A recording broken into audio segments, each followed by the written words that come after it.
الكل تقريبا يشكو ويتساءل كيف يزيد الإيمان عندي. يعني الإيمان يزيد وينقص، لكن كثير منا يريد أن يعلو الإيمان باستمرار.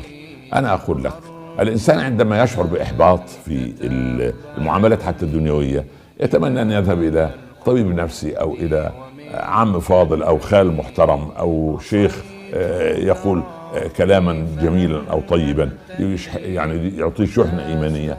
أنا أدلك على خير من هذا كله. ما بالك أن تذهب أنت إلى ربك ليكلمك؟